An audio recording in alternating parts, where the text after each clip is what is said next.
friends, haters, cultivators. Hello. Welcome to Podcasting is Forbidden in the Cloud Races. This is the only lesbian-hosted podcast about demonstration of the Devil's Taoist. Wow, that's a good one. I'm Roy, also known as Juju's Bizarre Adventure. I swear to God, I had, like, a premonition that you would use that. Like, that just popped into my head out of nowhere on the car home from doing my laundry. I was like, Juju's Bizarre Adventure. I've been waiting to use it. I really like had no recollection on whether you had used it before, but it popped into my head. I was like, man, that'd be a good nickname if I hadn't used it before. And here we are. Anyway, I'm Fallon, aka Daozhang Rod. The Daozhang Rod. You know, like Dowsing Rod? Yeah. Oh, God. It's a thing. Is that anything? Yeah, Do we have anything? I think we got something here. Wow, I just see him, and I log on immediately. I don't know what it is. I think that's a good place to start, because it's been a heck of a week of news in the MXTX world. Yeah, honestly, kind of a whirlwind. Kind of a whirlwind. Remember, like, literally under a month ago when Season 2 dropped out of nowhere? Yeah. Well, it's over now. Yep. We already got... Both episodes aired yesterday, so that's a thing. They aired over 50% of this season in a total of 2 discrete nights. Yeah. Just kind of doing the most. But we also got, we already got a trailer for Season 3. We did get a trailer for Season 3, where we were also told that the next, not a season, is going to be a series of chibi episodes. It's a cute season. I really don't know how we're going to be able to see Jin Guangyao, because he's just going to kind of be, like, microscopic, like little beetle size. Yeah, they do really dramatic close-ups. They have to bust out the, like, magnifying lens. The macro lens, yeah. The macro lens. Oh, God. So there's that. Hey, what was in the trailer? There was Jiggy get Rec Room. So there was that. There's really only 2 things that happen in the trailer. There's that. He goes down to his spooky basement. Yeah. And he makes shifty eyes. It's his favorite thing to do. He loves to make shifty eyes. He's so beautiful, and I hate how beautiful he is. I'm so fucking mad at how beautiful he is. Oh, God. They had to go and do that. They fucking drew his character design, and they looked at me, and they said to me the words, "Here is Jin Guangyao." And I got so mad, and they just kept going from there, because nobody likes to let me have a good time with my life. So he goes down into a basement, and it's spooky. And then... Yep. It's creepy. It's creepy. And then Spocky up in the above world, Wei Wuxian and Lan Wangji are in a spooky city. Yeah, again. Real creepy city. And then there's some dude who comes along, and he comes sweeping in, kind of doing some cool little twirls and flips. He's all in white, very, very upstanding, renowned Taoist cultivator with a strip of fabric tied around his eyes. Kind of a blindfold mole. And he smiles, and there's a little pokey thing, and then he's grins. Got a little snaggletooth, and he smirks. He's got a little evil boy tooth. So that could mean something, or it couldn't. Who knows? Do you think it means anything, this little snaggletooth? Do you think I don't know. Could mean something. Maybe. I mean, who's to say? Whom to say? And I guess there's a sign that says, I'm assuming it says Yi City, but they didn't translate that because it hasn't been translated yet, I don't think. Yeah, no. Because I just remembered. It just came out. Yeah, I just remembered the subtitles, and then I remembered that they were in Mandarin, so. It's Yi City to me. It's Yi City. Yi City boys. New mixtape dropping this autumn. The 4 of them just, like, standing in front of the fucking mausoleum, like, ready to drop some sick fire. They're all wearing sunglasses. Yeah. Even Daozhang over his blindfold. Oh my God! Gots to look good. What a concept. Holy fuck. Anyway, other things happened in the world of MXTX. We had kind of a not fun moment with the Scum Villain manhua. I'm gonna leave you to report this because you're kind of our designated Scum Villain correspondent. I am the Scum Villain correspondent to me. It's what I love. So there was a manhua for Scum Villain, and for about 3 seconds. Yeah, and then there wasn't. They released 3 entire chapters, and they were like, "All right, peace out. We're putting this on indefinite hiatus." And like, there are a lot of things going around on why this could have been. Some people said that there was someone in the company working on it who was like shitting on it.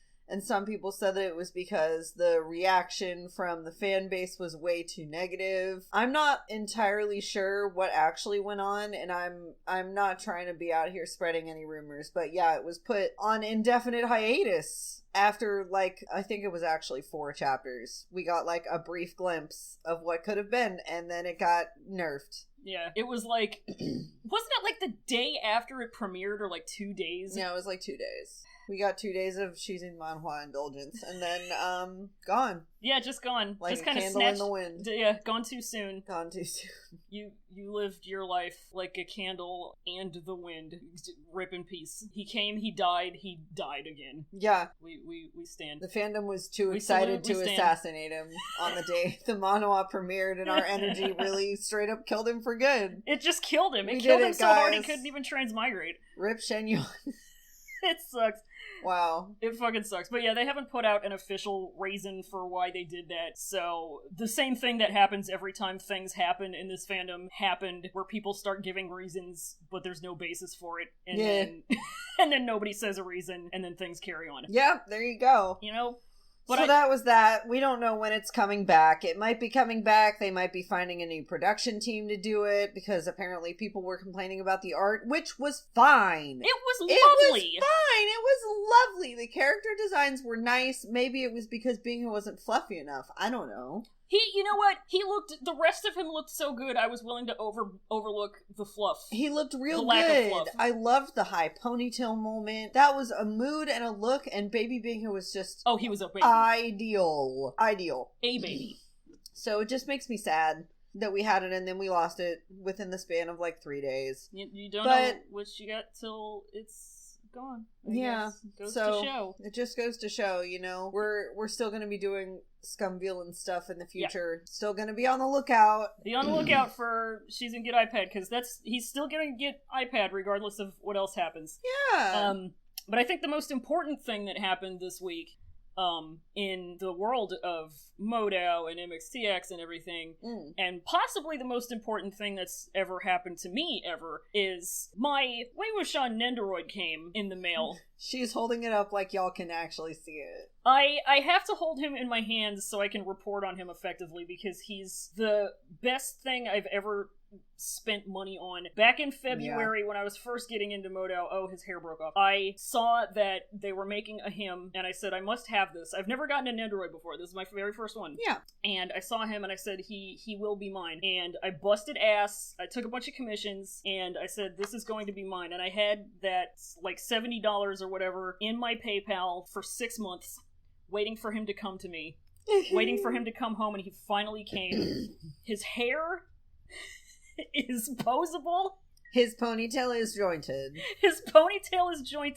His little front sideburn things are jointed. He has a discreet... His bitch handles are jointed. He has a very good ahuge.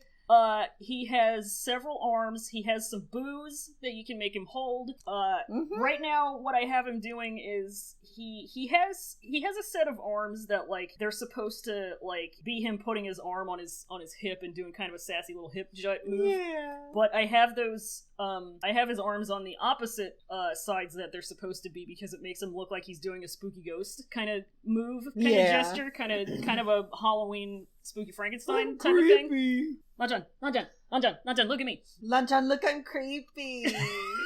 Idiot. He's so good. He comes with a few other faces. I haven't put those on yet because, that was his arm falling off. Love that. I'm new at Nendoroid ownership, but, I love him. Just don't feed them after midnight. He is gonna turn into a gremlin anyway. It's not about turning into a gremlin. It's just about not unleashing his gremlin capabilities. Yeah, I guess that's fair. I mean, there are more pressing matters at hand, I guess. I love him deeply, though. Look at him. He's so good. I will say another thing that happened was we got a full track drop of the Donghua's version of Wangshan.mp3. You know it. The full you title. love it. The full title, Wangshan.mp3. It's called Xianyun, actually, which is like clouds. It's the name of the arc, basically. Clouds possessive longing. Yeah, pretty much. Clouds longing, which is Wei Wuxian is going to ask Lan Wangji what the title of this song is, and Lan Wangji is going to say Wangshan.mp3 by me. By me, Lan Wangji. By me, Lan Wangji. Took me 13 years to write and complete the lyrics, because I'm gay. Here you go. And it's fucking beautiful. He dropped his mixtape. He dropped the mixtape, and I gotta say, it's like one of my favorite versions of this song. It's good. It's just, because throughout all of these adaptations, they have the one song that they, came up with in the cave, and that's their song. It's their song. And every single interpretation of it so far in The Untamed, and in the audio drama, and now in the Donghua, just has been so beautiful. Just so beautiful and so gorgeous. Gorgeous. Your love! It's good. Anyway, lots of shit happening. Moving on, lots of things happening. We also had an episode to talk about, I guess. We do have an episode to talk about. It's a pretty good one. It's a pretty good one. I had fun with this one. It took me 2 hours to read about it, though. Yeah, it always takes me 2 hours to write notes about it because I hyper focus on them and I make them super detailed. Yeah, I might as well just get the entire script and just have it and just copy and paste it into my Google Doc. That's basically my life because I don't want to miss a thing. I know, right? But yeah, so this is episode 18, season 2, episode 3, Web Off Intrigue. Web Off Intrigue. Online of Intrigue. Online of Intrigue. We pick up right where we left off. Yeah, last time, we have Jin Liang, sending off the Jiujiu bat signal. The Jiujiu symbol. Wei Wuxian immediately tells Wen Yang to get the fuck out. Exactly. He knows what's about to go down, because Juju's about to show up, and he doesn't take kindly to the big scary boys around here. He doesn't like it. And Wen Yang obeys, but not quick enough. Yeah, he starts trying to go off, but then guess who the fuck it is? It's Sect Leader Rude Boy Sandu Shengshou Zhang Wanyin. He comes in a whipping Zijian. Comes in a whipping. Because knowing Zhang Chenghe was hiding close by, biting his nails over his nephew. Yeah, he's like, I'm only gonna bust out if he needs it. Yeah, I'm trying to teach him a lesson. God. I'm trying to uncle. He whips Wen Yang out of the air and says his name very menacingly. Yeah, he's mad. Meanwhile, Jin Liang is just stoked to see his Juju. He shouts Juju, and it's Juju! He's so fucking cute! Every time he says Juju, and he says it so many times in this episode, every time he says it, an angel gets its cornetto. It's so ideal. Good. Fucking Zhang Cheng hops on Sandu, and he starts trying to get at Wen Yang that way, but Wen Yang isn't making it very easy for him. There's one part where Lan Wangji, turns and looks at the camera like he's on The Office. I love it. It's during this whole, big, badly lit fight with Zhang Cheng and Wen Yang, we get a shot of Lan Wangji just passively watching it all happen. This is the thing, I guess. He just turns toward the camera, just completely nonplussed, watching this fucking badass fight between the world's most ferocious zombie and a guy surfing around on a flying sword, whipping him with electricity. And he's just here we are. It fucking rules. He's like Hanna-Barbera dinosaur voice. It's a living. Oh, God.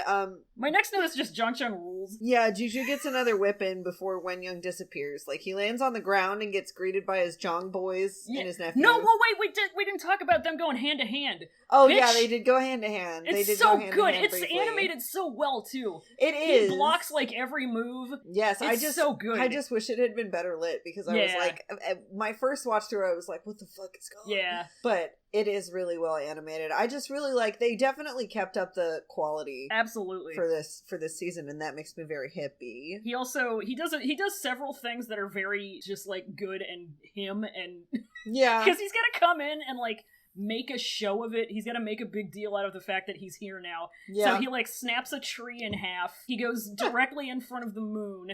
He's very ferocious and dramatic, and I really appreciate that energy.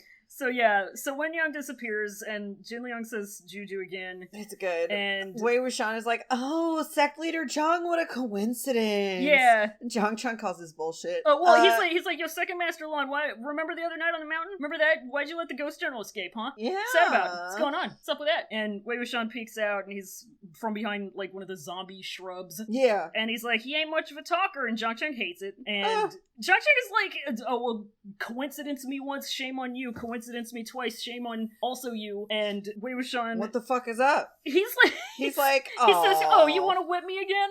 Like... You already whipped me once, you know I'm not possessed. Yeah, he's like, what? And he's like, what, do you not trust your magic power cord?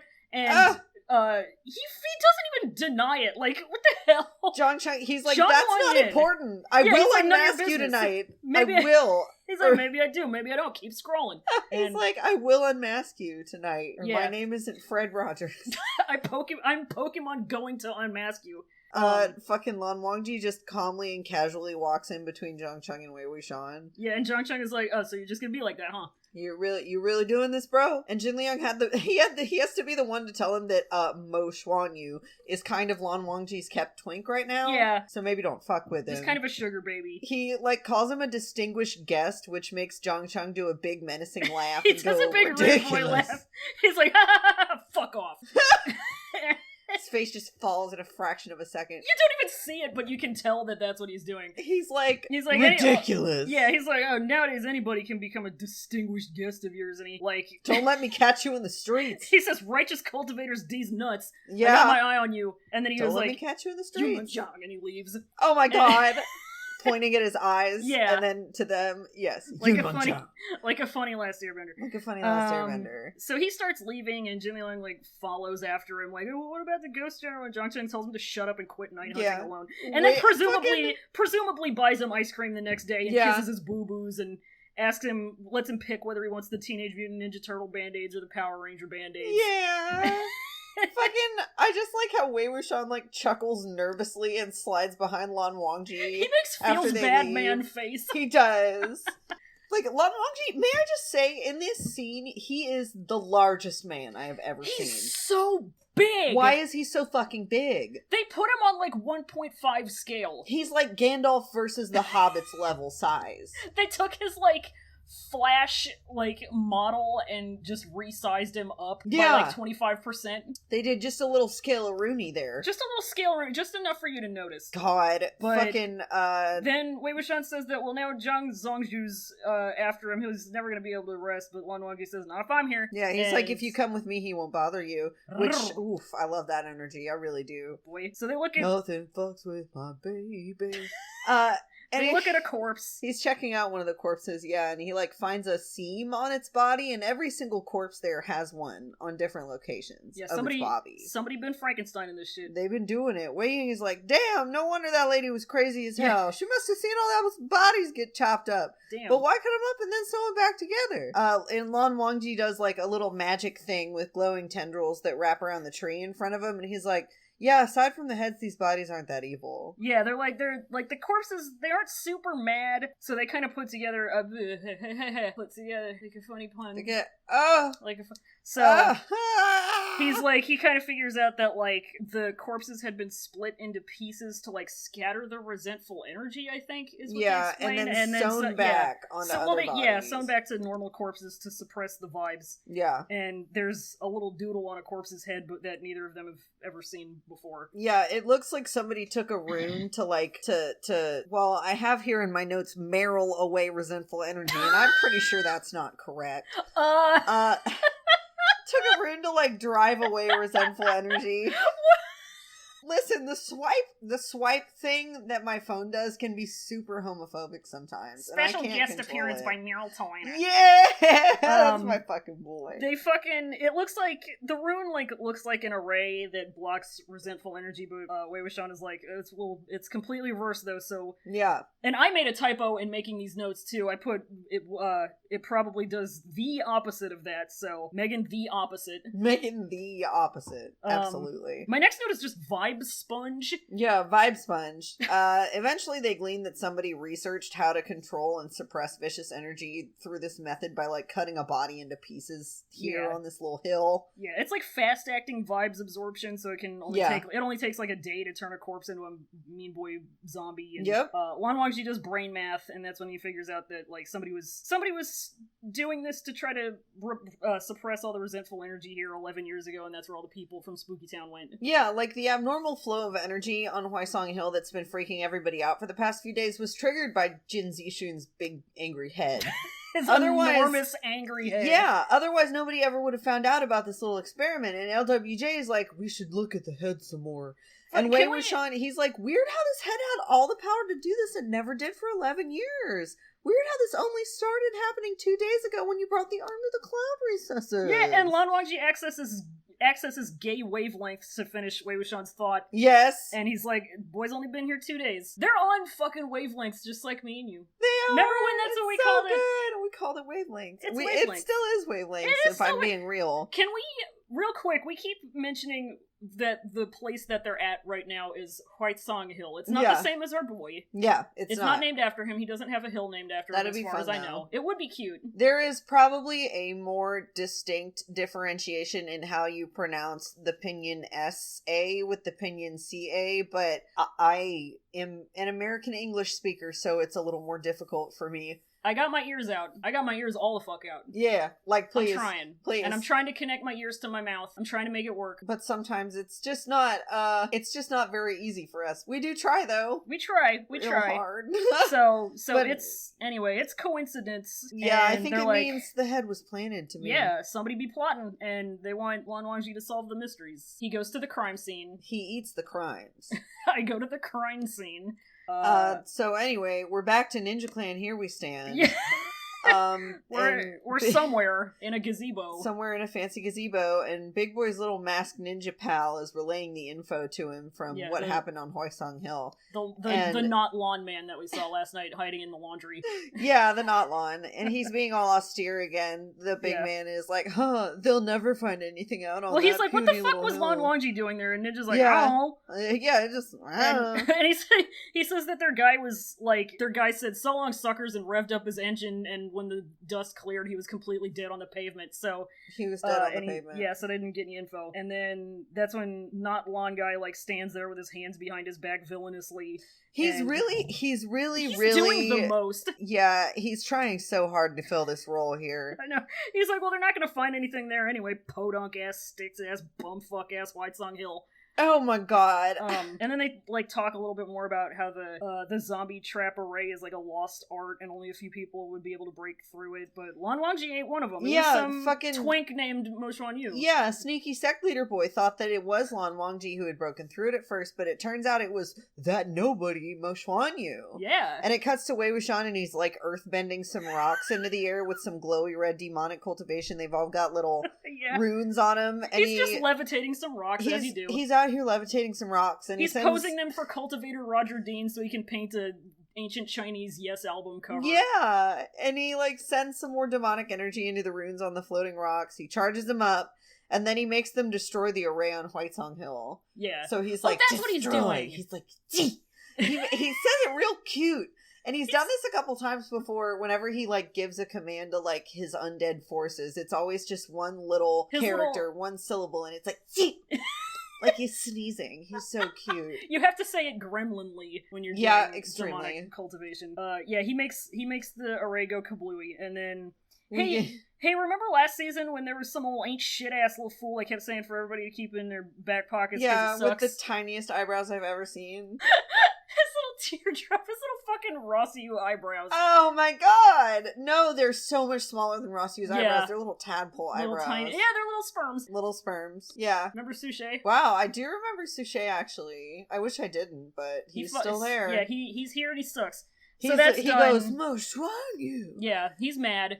And then that's done. And then Jingyi's here. Yeah, Jingyi rolls up and he bows to Han Guangjun and he tells him nobody has found anything of use here. None of the corpses are whole enough to get inquired at. Yeah, and the cinnamon topography here is just, I don't know why we keep circling back to Black Hole Sun, but it's just that video in this one shot. It's pretty good. There's just this big array in the sky, and these creepy tendrils of black coming up, and his face gets all fucked up, and he smiles really huge, and then a baby turns into a blob and goes up into the sky, and Chris Cornell yells.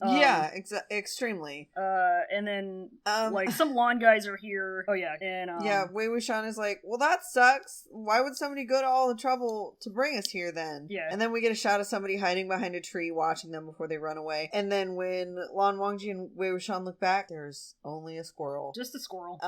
Wei Wuxian eventually finds crazy old girl squatting in the forest playing a drum. Yeah, crazy lady's here. She looks kind of like my Aunt Colleen. Ew, she kind of does. I hate that. Your deadhead Aunt Colleen. Just put her in a tie-dye shirt. Wow, I can't deal with this.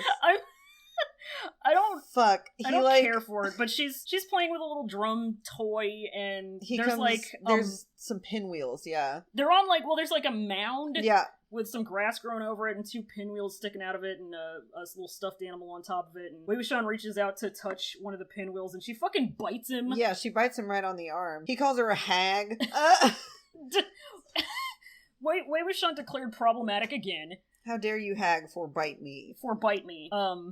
He notices a body buried underneath the toys on the mound, and the lady is protecting, and he, goes for it. And you know it's a dead body because it's got stilettos on. And it's very fun and gray. Very fun and gray. Wei Wuxian kind of wrangles crazy lady off to the side so Lan Wangji can do magic at he does his little glowy magic thing to unearth it. And there's a blong, and the body has the same little glowing scar another couple bodies had. It looks like a little leaf. Well, there's a couple of bodies in here. There's several bodies, not just the one. And it's got this little glowy scar, and Wei Wuxian says, what the hell, Bulbasaur? Yeah, Lan Wangji recognizes it immediately, though, as a little calling card for the sword of a cultivator named Xiao Xingchen. He says, you ever heard of Xiao Xingchen? Wei Wuxian's like, oh my god, no, what's the tea? Xiao Xingchen was a cop, but a cool one. Literally, he had ice powers. Yeah, God. In the ideal society, there are no cops, but there are still people who are, gonna catch murderers, The enforcers. So that's him. That is. He's literally the closest to good cop you can get. Yeah. Whenever he did a specific move with his sword, which was named Shuanghua, which is icy something. I see something. It leaves a little icy wiener. An icy. Wow, I don't like that. It leaves an icy little leaf-shaped scar on the people it touched. And there's a speculative memory spot where Xiao Xingchen is just being elegant and badass and doing all this spinny stuff and making ice on the ground and skating on it, being hot in a bottom. I really don't know why, but every time I see Xiao Xingchen, something just flips in my brain. And I'm like, I want to tear him in two! I don't know what it is. I have the same thing with Wei Ying, but with Xiao Xingchen, it's a dirtier energy, I just look at him, I'm like, wow. He's so pure. I'm gonna fucking desecrate that ass. Anyway, moving on. I'm gonna fucking... Give me that look while you're vaping. It's so you can know when to pause it. I'm keeping that in. So then it blends into the present with crazy lady sitting against a tree, and Lan Wangji's like, well, maybe Xiao Xingchen stopped all the Frankenstein murders. And he's like, oh, Dunk, he must have come here to finish the job. Yeah, he's like, cool guy, where'd he come from? And then Lan Wangji's like, well, he's actually kind of your uncle, because of the theme of uncles. Yeah. The theme of uncles is the thing. The theme of uncles. So his teacher, Xiao Xingchen, his teacher was Wei Ying's mom's teacher, Baoshan Sanren. Yeah. Very cool. Kind of fun and sexy little connection there. And of course, coming down from the mountain. Yeah, and of course Xiao Xingchen came around 12 years ago, which was a year after Wei Ying would have been able to know who he was. So it's just kind of a sad little misconnection there, And we are cutting back to the arm room at the cloud recesses. A bell is ringing, and we're back at the Mingxi. That's the obscure room. Yes. Yeah, I remember the name now. The seal. Yeah, there's bad vibes coming out, and inside the arm is squirming around, and Shishui comes up and he's like, shit, here we go again. Yep. The arm just starts going ape shit and the seal breaks. The room just pukes out bad vibes and then the arm flies out. Just absolutely belches smoke. He's like, well, fuck, and he sets off a Gusulon flare. The thing just flies out of the room and out of sight. Like it's gone. And a ninja sees it. Yeah, a sneaky cultivator in like rando robes sees the beacon and he runs off. And then about enough of that. We go back to the woods where Wei Wuxian and Lan Wangji are burying the people from the mound. And Jingyi is doing what he does best, which is jumping wholeheartedly to conclusions. Yeah. He's like demonic cultivators coming up with an evil ray and killing people and ruining all our lives and eating all their steak. And Wei Wuxian is like, well, actually, he literally says, actually is him. Yeah. He's like, you're wrong, little man. Demonic cultivators had nothing to do with this. This array was originally meant to protect people by repelling resentful energy. And it just got fucked up. And Lan Wangji comes in and says, not all demonic cultivators. Yeah, not all demonic cultivators. He says, what does he say? He's like, demonic cultivation is like he makes some analogy where he's like, it's like a sword or whatever. I didn't write it down. It depends on the wielder. Yeah. To kill is like a decision of a single breath or something. Yeah. It was pretty good. It was very good. And Jingyi notices the body has the soul expel seal on its like wrist, like all the others, but Wei Wuxian points out the strokes are different, so it looks more experimental. Yeah, but it still looks like it was made by the same person. Yeah. But back then they were just experimenting, as you do when you're giving corpses tattoos. Yeah, and Jingyi is like, damn, whoever sealed it must have just wanted us to break the seal immediately. And Wei Wuxian is like, valid, but not everybody can break the seal so easily, Yeah, he's like, they probably a shitty cultivator, LMAO. Jingyi's just like, literally, you disgust me. Get out of my sight, nasty. Because he's a fucking braggart. It's disgusting. He's a fucking goblin. Like, another lawn disciple runs up calling for Hongguang Jun, and LWJ is just like, why are you running? No, why are you running? Why are you running? You ever just misplace an arm? Yeah. So then sirens be going off. Quick cut to Jiggy and Lan Xishan again. Yeah, we're back in Lanling for a second. And then Jin Rando runs up with a map and Jiggy's like, you heard about the hand? So I guess the sirens are like, I guess they're saying, hey, APB, we got an arm on the loose. Pretty much. Because, I don't know how else they would know about this quickly. Pretty much. They have, like, those watchtowers. They say that the watchtowers were the things that noticed, like, this spike in resentful energy. And Lan Xishan is looking at the map and he's like, well, looks like the arm's headed to Qinghe. That's fun. Jiggy's very mad about it. He's making very angry face. Yeah, he doesn't like that. He's not too happy about this. Couldn't imagine why. I wonder why. So then we're back at them woods again. Back in them woods, and Jingyi's like, well, how are we gonna know where to look? And Wei Wuxian is like, simple. I'll just cast this linking spell on this evil-ass compass. So he asks LWJ to hold out the Changkun pouch they'd been holding the arm inside so the compass can catch the arm's scent or whatever. Yeah, okay, well first, Lan Wangji is looking at a map, right? Yeah. And he tells his guys to go hunt down the arm and make sure nobody, and prevent further casualties is what he says. Yeah. So that implies that people have already died because of the arm. Yeah. I mean, that's demonstrable. We saw that in the first episode, my dude. I know, but is it killing more people now? Is it just stopping to kill people? Or is it just barreling through? It's just can't be stopped? Slapping people out of the way, not really caring whether it's strong enough to kill them or not. It just wants to slap. What if it's just making pit stops to put people in half Nelsons and just choke them out and leave them?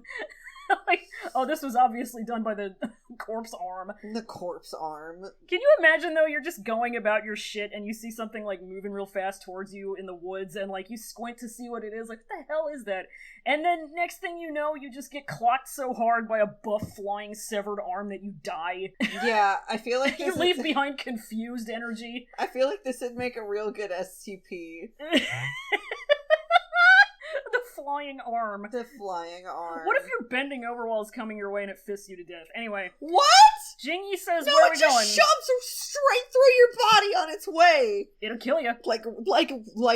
Just like them rotisserie chickens. It'll kill you. Fuck. And so this is how the arm could point towards the head, was through this linking spell. Yeah. And Wei Wuxian, when he goes to cast this spell, he just fucking says, let her rip, and he Beyblades his evil, what is it, his red demonic energy. Yeah, his red demonic energy. And apparently only a master demonic cultivator can cast this spell, so obviously, when you're a master demonic cultivator trying to lay low in the body of a nobody, you would definitely not cast that spell in front of an already suspicious child who loves to gossip, right? Actually, that's the first thing you would do because it's fun and you love to do it. Yeah, and he just heard it somewhere, like Timmy Turner from the Fairly Odd Parents voice internet. Anyway, the plan is to... Should we, like, clarify a little bit what this spell is, like, where it's coming from? Because I had to watch this scene, like, twice because I was just being... I was watching this, like, very late and I felt stupid. Yeah. So, Wei Wuxian says that he's gonna do a linking spell. Cause the arm, like, had pointed at Jin Zixun's head even though it wasn't his because of that spell. So, Wei is just gonna keep that shit going. He tells Lan Wangji to, borrow his bag of holding and Jin Zixun's nasty head comes out. His enormous, disgusting head. And, basically, the head and the arm have, like, friendship bracelets on. They have two halves of a set of walkie-talkies. They're scent marked. Yeah. Ugh. And then... yeah, pretty bad, right? And then they're gonna use the spell to track down the arm, but they gotta do it with the quickness because they don't have too much time. Yeah. And the compass does its shit and ding ding ding ding lands on yeah. Qinghe, and then that ends, and then Sec Leader Rude Boy Sandu Shengshu Zhang Wanyan is standing in front of the Qinghe mile marker. Yeah. Where it says there's Buffalo Wild Wings and a Wawa. And one of his boys comes up, and the disciple's like, he didn't find Wen Yang, but the Ghost General was spotted just recently in Qinghe, of course. Yep. And Zhang Cheng is like, alright, guess we're going to Qinghe then. Yep. It's Juju's Bizarre Adventure. He's here to party. And the next scene, he also says that Jin Liang hasn't been found yet because he just fucked off to find his dog. Yeah, Fairy was running. And this next scene, I can't tell whether it's a genuine extended Cornetto commercial or whether it's just really obnoxious product placement. I think the product placement is in full effect. Yeah, but Wei Wuxian get ice cream. So they're in the Qinghe borders. And the compass is going cuckoo for Cocoa Puffs because the spell died. Oh, yeah. And some guys come up and just tell Lan Wangji that he rules and then leave. Like, yeah, me too. They battle and they're like, Hung Wangju, and he just stares impassively. Yeah, it just happens. And Wei Yingbi's cute for a second, and then he's like, well, I guess we gotta figure out some other way to find the arm, and then it's product placement. And then Wei Ying get ice cream. Eventually some dude selling Yuling Laozu evil suppression portraits bumps into him and tries to sell some to him. Fan art. Yeah, they did Yuling Laozu so dirty. He looks like a nasty little monkey man, and Wei Wuxian is rightfully offended. He's literally like, everybody knew how sexy and talented Wei Wuxian was. Everybody knows how good his butt was. Everybody knows how sexy he was and what a good butt and dick he had. Why aren't you showing his butt and dick to everyone in this evil suppression portrait for children? What the fuck? Like, to quote the very good tweet I saw, I respect the ugly community, but that ain't me. I respect the ugly community, but that ain't me. And then Jin Liang runs up and just pushes the guy over and literally says, never say to me the words Wei Wuxian. He fucking runs up on him. He tackles him to the ground. Like, anybody who mentions Wei Wuxian in my presence, it's on sight. And Wei Ying is like, Jin Liang, what the fuck? And Jin Liang just smirks at him and whistles for Fairy. Well, they have it back and forth for a second. He's like, shut the fuck up, weirdo, go back to your sugar daddy. Yeah, like, why aren't you screaming? Yeah, why aren't you screaming? And then Jin Liang makes Joker face, and that's when he whistles. And then we hear a stock sound effect of, like, rough. Like, it's literally dog barking .wave. Yep. Dog _ barking. Fucking... He's here. Wei Ying bolts over Lan Wangji the minute Fairy comes into the screen. He's like... do leap. He's like, Lanjan, help me! And, like, he flips. He's been calling him Han Guangjun this entire time. He has! He calls him Lanjan here, and can I just say, it's one of the rare times he does. Yep.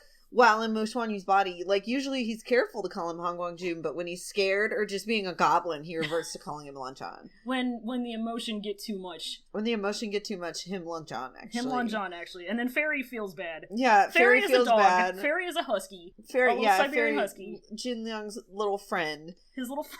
And Fairy is cowed by someone not liking them and backs away, and Jin Liang considers his work done, and they basically just dip. He fucking just showed up in town to shove one guy. Yeah. As teens do. Yeah, He's learning how to do ridiculous bullshit from his juju. Like, it's really good. He's so lessons. petty and stupid. Life lessons.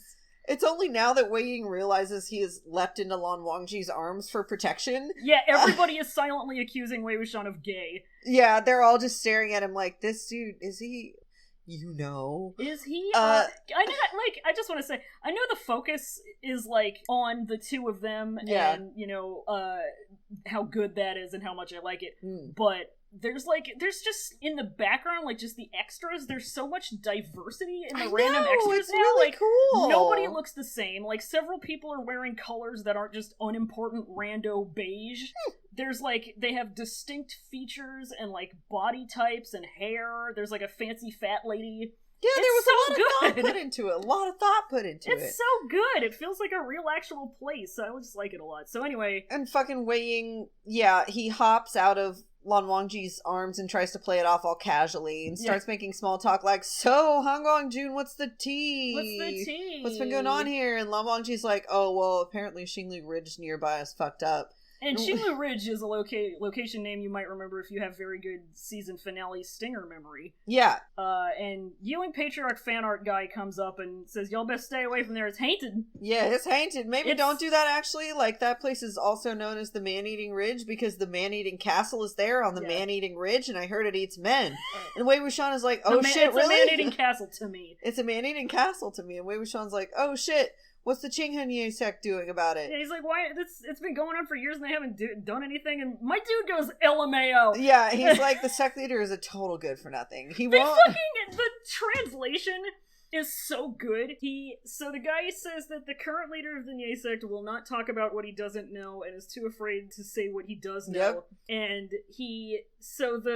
there isn't a good one-to-one translation of the name that he calls him. Yeah. But it refers to somebody who answers every question with, I don't know. Yeah. And they translated it as a total ignoramus. Which is so good. It's so brutal. There's because in the novel it's usually translated to, or at least in the most popular translation of the novel, it's usually the head shaker. Yeah. Which I think is great. It's but so total ignoramus is just like the world's most savage takedown. God. And the fucking idiot.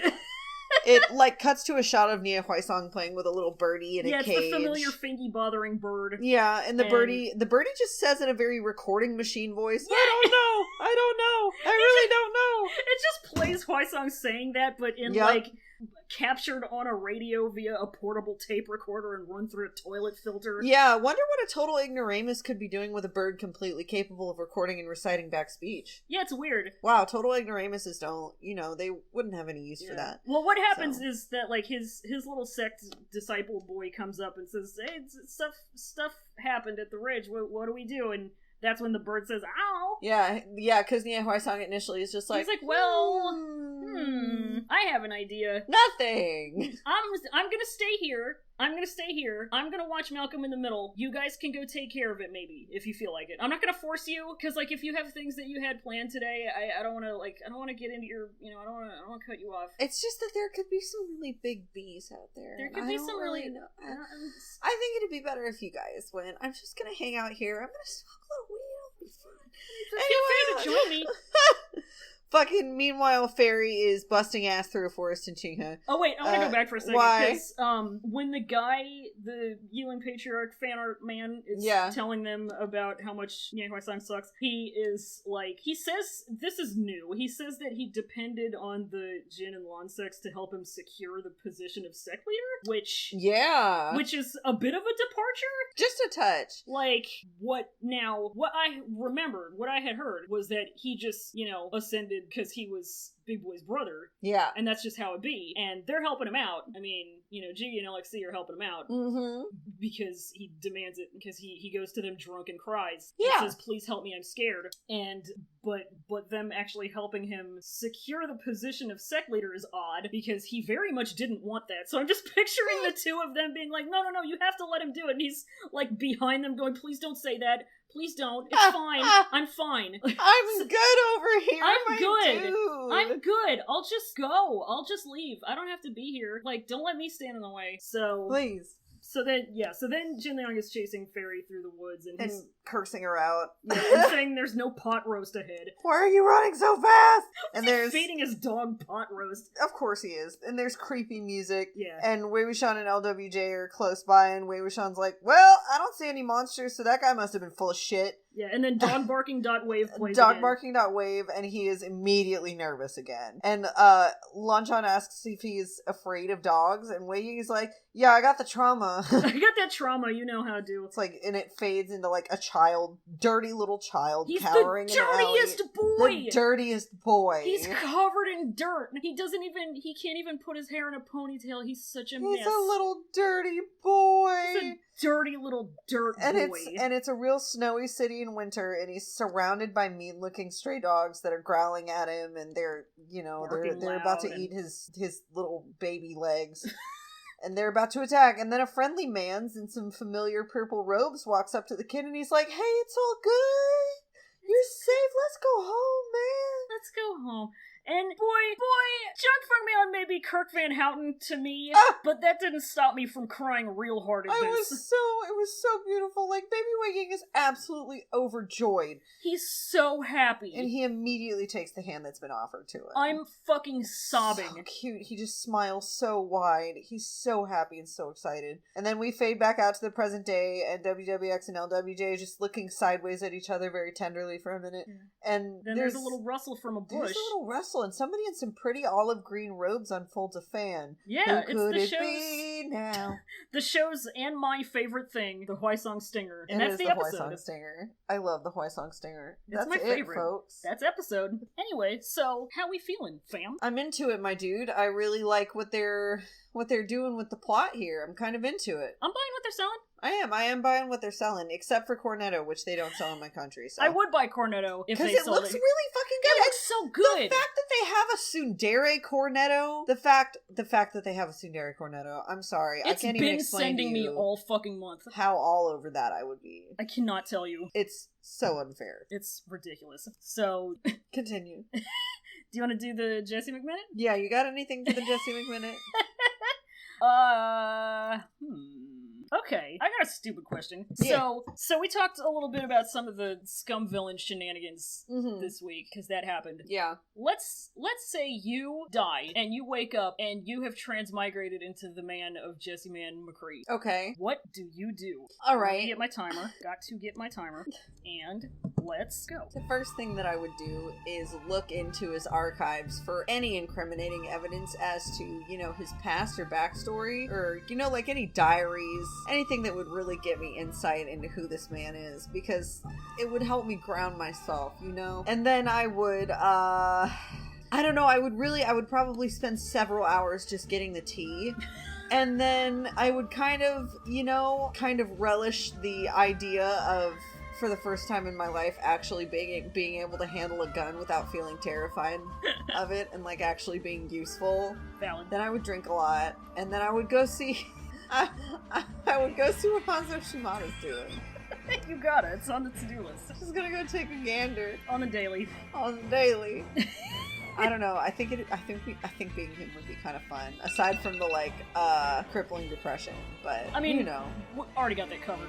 Yeah, that's true. I do already got that covered. We're all so it's good. I love him. It's 11:45. I would be so excited to transmigrate into him. I really would. He's big. I love big. My boy.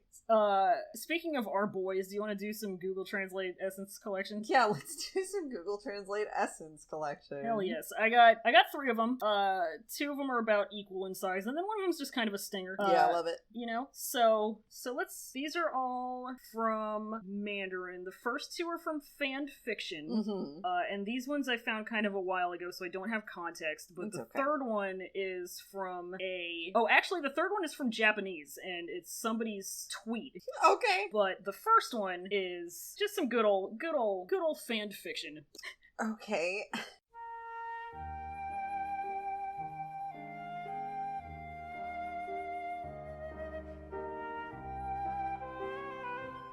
In the blink of an eye, Wei Wuxian had already ran to the front, and the years did not leave a trace on his face, making him a savvy teenager. However, Zhang Cheng was a little embarrassed and did not naturally nod. Wei Wuxian continued to chill. How come you come to Sioux City? Sioux City? Why is he in Iowa? Nobody's in Iowa! Wei Wuxian. Wei Wuxian go to Iowa. Why Wei Wuxian go to Democratic Caucus. Democratic Caucus, Democratic National Convention Wei Wuxian limited edition. Absolutely. You want to do this next one? Sure. Hey, Soft China. Good mix, Wei team? Where is it? Zhang Cheng did not fight with him and was planning to swear. The latter's cell phone rang. The pink peach heart of the disgusting person behind the rabbit scorpion made Zhang Cheng turn a blind eye. Wow. Oh my god. So much to think about. I definitely don't know what Soft China is referring to, but I definitely can tell that this is Wei Wuxian getting a text from Lan Wangji and Zhang Cheng being disgusted by it. The pink peach heart. Oh my god. Maybe. Oh, I really hope that it's Lanchan sending him ass pics. What if he's sending him the peach emoji because he's saying, I like your ass? Yeah, because, in modern AU, Lan Wangji would communicate explicitly through emojis. It's just easier. It is easier. That's what I do when I'm, done talking for the day and, I'm out of social energy. I just start using emojis because that's when I've just had it. Yep. I've just had it when that's all I have. That's it. All I got to say. So yeah, this third one is a tweet. I think it was somebody's caption on some art or something, or it was a reply to it, but it's from Japanese. So, and this is just kind of a stinger, thematically. It's so cute! I couldn't help but drew some interactive TWT. It just looks like a crying face. I was very touched when I saw the Huaisang show. Crying emoji. I wish there was a Huaisang show. I want a Huaisang show. I want the Huaisang spin-off. Why can't MXTX give us more spin-off chapters of characters who really deserved it? Like the Nie brothers. Like fucking... I want it so bad. I want to see them being good brothers. I want to see them being really I want to see the good part of them being siblings. I want that. I'm crying, Ray. It's not fair. It's not fair. Show me the good shit. Show me the good boys. The one thing that pisses me off about Old Girl is usually in interviews when they're like, oh, are you ever going to write more for MXTX? And she's like, I haven't thought of anything yet, so no. I'm like, hey, please be nicer. You're hurting my heart. I have so many ideas. I could give you them. Please. Let me give you them. I will. Can I commission her to just continue writing for her own novel? There's so many possibilities. I know, it makes me so sad. You can write a whole very long chapter about Jiggy and Redacted being shitty middle school girls. But oh my god! You can't write about brothers being good. Really? Really? That's the hill that you're choosing not to die on? I'm sorry. Because I've chosen to die on the Nie Hill. Merch win! Merch win! I am dying. Win. There's the Huaisang Hill that they're at, that's spooky in the show. Mm-hmm. But I'm dying on Huaisang Hill. Yep. Literally. That's where my corpse is. Find it. Yep. It's dead. Please. It's gone. It's gone. It's dead. I'm in the man-eating castle. I'm in the man-eating castle. Roy found dead in the man-eating castle. Yep. Willingly. Throwing myself into the man-eating castle. I would die for them. That's my problem. Yeah, that's just how it is. Sorry for party rocking. I might be a Jiang sect loyalist, but I would die for the Nies. I'm sorry. It's just how it is. I guess I'm Songchen. Whatever. Anyway, what? Solidarity. So, let's do some questions. We got some questions? I love that. What's my fucking question spiel? Questions. If you got them, you can send them to cloudrecessespod.tumblr.com/ask. Yeah. Or via Twitter at cloudrecess. You get one pod. We got 3 questions. One of them's from Twitter. And then 2 of them are from Dumbly. So, let's do Twitter first because I have that open. Okay. So, this one comes in from Twitter user Ask Jovery. Hello, friend of the show. I know you're in the Discord. And this question says, if you could choose any MDZS characters to be the lead or leads in an iconic teen movie, which characters, which movie, and why? Okay, you have seen so many more movies than I have.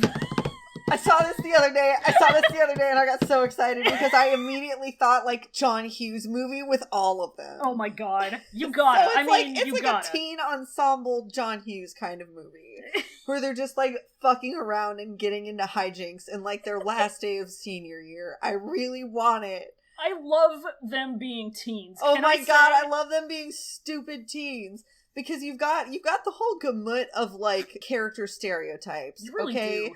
So at the core of it, it'd probably focus around Wei Wuxian, Lan Wangji, Zhang Cheng, and Ye Huaisang. Mm-hmm. Right? Mm-hmm. And that's pretty much who the ensemble cast. That's the core. That's the core cast. There's some kind of side and, tertiary characters. You got your Lan Shichen. Yep. He's a cool older brother who's in college. You got Zhang Yanli. Yeah, you got Zhang Yanli. You got Jin Zixuan. He's like the shitty rich boy. Yeah. Who he learns a lesson. He becomes cool. Yeah. Maybe Jin Zixuan is a part of the main cast, but not as their friend, just as the guy who's always there. He's the friend that you hate. He's the friend that nobody wants to be friends with. Yeah, Wei Wuxian is like the Molly Ringwald character who's he absolutely is Molly Ringwald. He's not the Breakfast Club Molly Ringwald character, but the everything else Molly Ringwald character, where she's nobody really likes her, and she's a little weird, and she has a crush on this boy, and he looks like he's never gonna pay attention to her or whatever, and nobody wants to pay attention to him, nobody likes him or whatever, all that good angsty 80s teen garbage. Absolutely. And then fucking Lan Wangji is the jockey kind of character. Quiet jock, a little bit. He's the jock with hidden depths. Yeah, the jock with hidden depths. He's the honor student. Zhang Cheng is the mean metalhead. He's gotta be the best friend character. He's the best friend. He's the goth best friend, but not actually goth, he's just metal. Yeah, he's the metalhead, the hairband best friend. Jesus. And Ye Huaisang is he's the comic relief weirdo kid. Yeah, he's like Molly Ringwald in Breakfast Club, except not popular. Just really rich and stupid. And loving it. Rich and stupid. He's the nasty pervert, the low-key nasty pervert of the group, because there's always one. And he definitely is. God, I fucking love that. Oh God, that fed me for 24 hours straight. Thank you so much. That's good. You gotta hit that vape. Always. So over to Tumblr. Anonymous says, which MDZS characters are gamers and what do they play? Who gets really salty and who says inappropriate things in multiplayer? God! So we talked earlier this week about some of this, didn't we? Or was it just me and Scout talking about it, friend of the show Scout? I talked briefly about who Shen Qingqiu would main in Overwatch, but that was pretty much it for me. Shen Yada, yes. I really do think that an AU where they all were in the same guild of Final Fantasy XIV would be really good. I feel like they would all play Final Fantasy XIV. I know we've talked about Jingyi being a gamer. He's definitely a gamer. Jingyi is definitely a gamer. There's no way he's not a gamer. Jingyi plays Fortnite and Splatoon. Oh yeah, he's got at least one Fortnite shirt. Lan Shishui, he plays Animal Crossing. Yeah. And Pokemon, almost exclusively. I feel like that's kind of a Huaisang vibe too. Yeah. I feel like in his younger and less educated days, Jin Zixuan would have a heated gaming moment, and he would come to regret it later in life. Yeah, he would regret it, and he would post a thorough apology, and he would later become one of the cool gamers, one of the cool streamers. Yeah.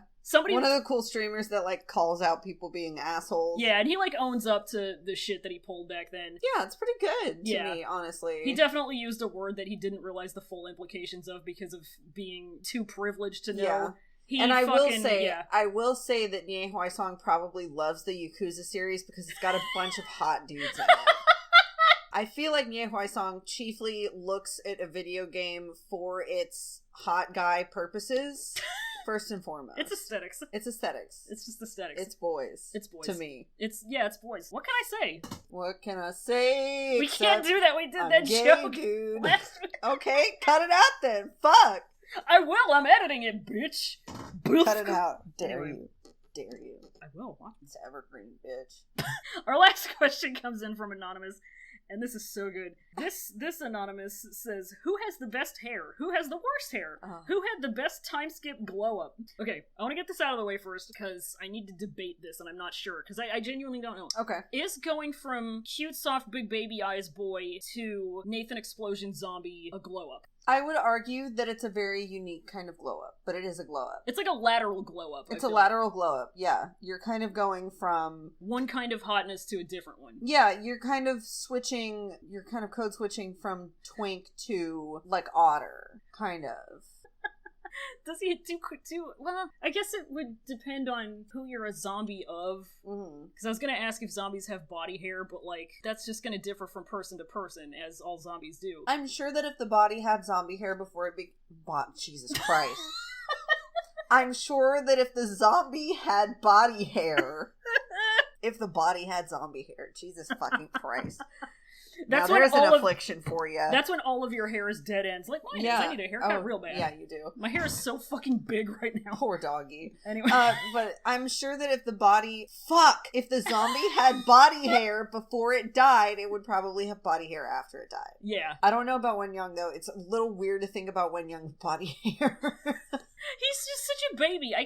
The twink to twunk switch, I think, would be easier because I just can't imagine him with body hair. Yeah. I can't even really imagine any of these characters with body hair. They don't have it. The only one that has any is Lan Shiren. The closest I can think to any of these characters actually having body hair is like that one like little snippet from behind the scenes of The Untamed where like Xiao Zhan was like, he had like his robes pulled up and he had like basketball shorts on and his legs were all fucking hairy. Wang Yibo was over there, twink ass bare as hell. Jesus Christ. And Xiao Zhan was just like, he was out there. Just out there. With them hairy ass legs. Wafting in the breeze. Wafting. But that's leg hair. I mean, I guess I'm assuming this is talking about head hair. Chest hair. Who does have the best hair? Who's your favorite hair?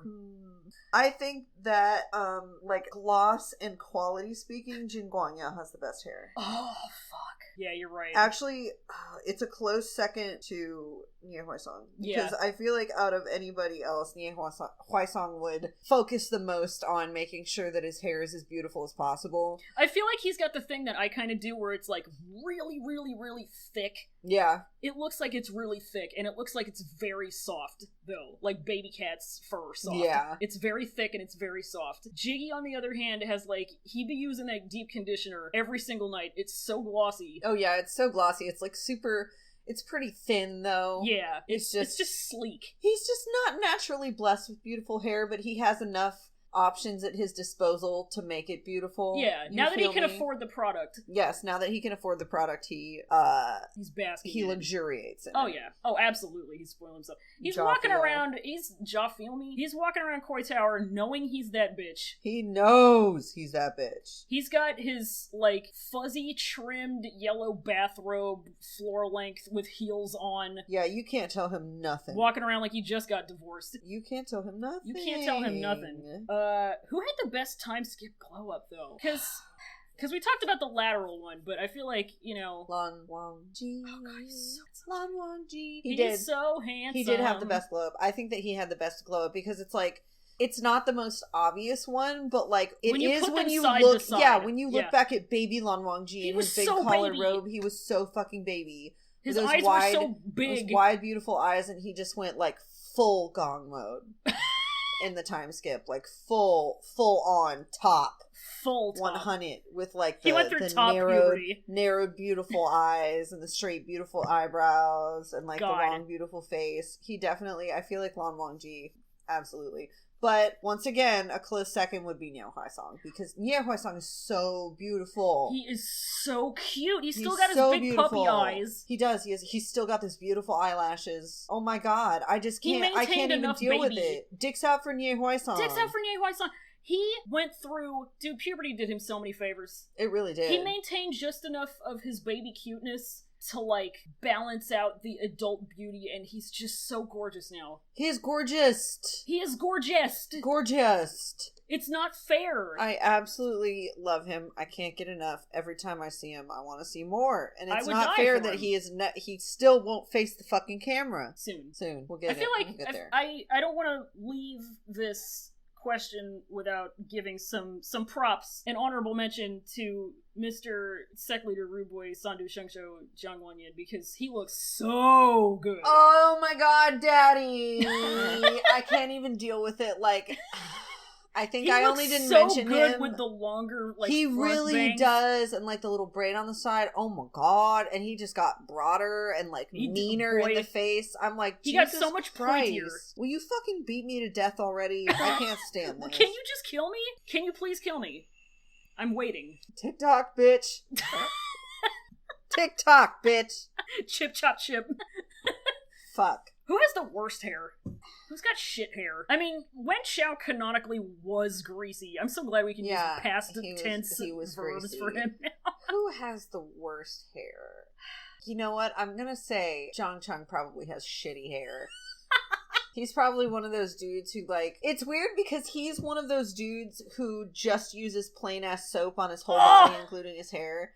But I also think that Lan Wangji is one of those dudes. And yet Lan Wangji has the most beautiful hair in the series. I think it's the pure spite that Daozhang has radiating out of every pore that makes his hair scared to be good. I also think that Wei Wuxian probably does not have the best hair. Wei Wuxian has never brushed his hair ever in his life. It's still super soft, but it's just, you can't do anything with it. Yeah, it's like straight enough that it doesn't mat. Yeah. Probably for a very long time, Zhang Yanli was there to brush it. She did it. He never touched a brush. Yeah, and now he has Lan Wangji to do it for him. Yeah. So it'll come back into sorts. Yeah, eventually, it'll but it's just not it's really... He's a messy He's boy. a fucking mess. Can I, and while we're on the subject of hair, this is something that I learned earlier this week, and I don't have a picture on me at the moment, but someone pointed this out on Twitter that, like, if you look at the concept art, they're like little black and white concept art for the Donghua of, like, each of the characters, and it's just kind of like their heads at, like, different angles and then making different expressions.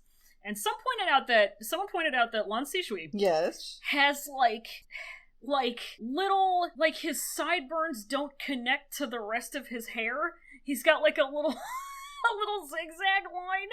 What? Hold on, I might have it on my computer. Let me look, because it fucking ruined my life when I saw it. Did I save it? Please tell me I saved it. Maybe I didn't save it in there. Where's my folder? Oh, right, I didn't save it in here. I saved it on my Pinterest. God damn it. I'll post it, like, somewhere. Whatever. Anyway, it looks so weird, and it's, like, barely noticeable because it's just this tiny little zigzag line. It's very thin. What the hell? But once you see it, it's never going to go away. Oh, I hate that. It's so weird. It's so weird. Why is it like that? Did he do the, like, teenager thing where he was like, I want to do something different, and it was, like, his one impulsive move that he's ever had in his life? That's the story of how I shaved half my eyebrow off in 3rd grade, because I wanted to look like Vanilla Ice. Anyway, yeah, I feel like that tracks.